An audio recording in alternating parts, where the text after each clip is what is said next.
શું નામ તમારું? ગીતાબેન. ગીતાબેન, શું ઘટના બની હતી?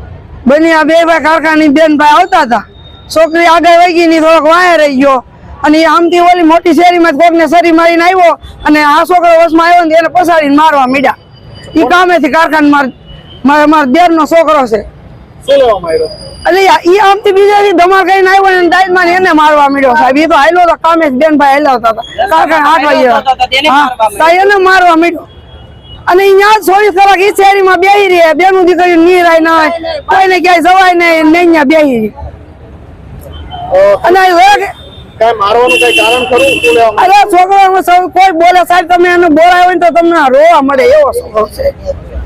શું માંગ છે તમારી? અમારી માંગ અમારા છોકરાને સજા દીધી ને અમારા છોકરાને થયું ને એવું જ એને થવું જોઈએ. કેટલી ઉંમર છે? શું નામ છે? એનું નામ છે પરેશ. ઉંમર કેટલી? એની 14 વર્ષ. મારું નામ જાસોલિયા હિતેશ છે.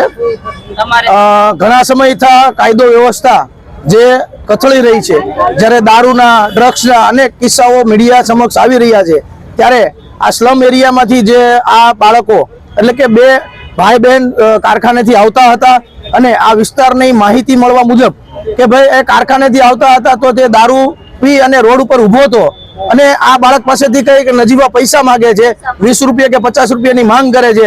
આ બાળકના ખીચામાં પૈસા ન હોવાથી આ બાળકે પૈસા ન આપ્યા હતા, જેથી કરી અને એમની દાજ રાખી અને દારૂનો નશો કર્યા પછી આ તમામ ઘટનાઓ બની છે.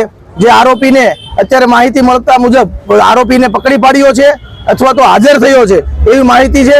અને આ સમગ્ર પરિવારના જે કઈ અહીંયા સ્લમ એરિયાના માણસો અહીંયા આવ્યા છે, જે એક જ માંગ કરે છે કે કાયદો વ્યવસ્થા કથળી રહી છે. જે આ પરિવાર સાથે બન્યું એ કોઈ પરિવાર સાથે ન બનવું જોઈએ. દારૂના નશાઓ, ડ્રગ્સના નશાઓ આ એરિયામાં અનેક લોકો કરી રહ્યા છે, ત્યારે આ દારૂના અડ્ડાઓ પણ જે જગ્યાએ ઘટના બની એની આજુબાજુમાં પણ અડ્ડાઓ એટલા ચાલી રહ્યા છે. તો આ પોલીસ તંત્રને અને કાયદા વ્યવસ્થાને મારી એક વિનંતી છે કે આવી ઘટનાઓ આજે નહીં પણ ક્યારે ભવિષ્યમાં ન બનવી જોઈએ અને આ પરિવારને કાયદાની રૂએ ન્યાય મળવો જોઈએ અને વહેલી તકે મળવો જોઈએ.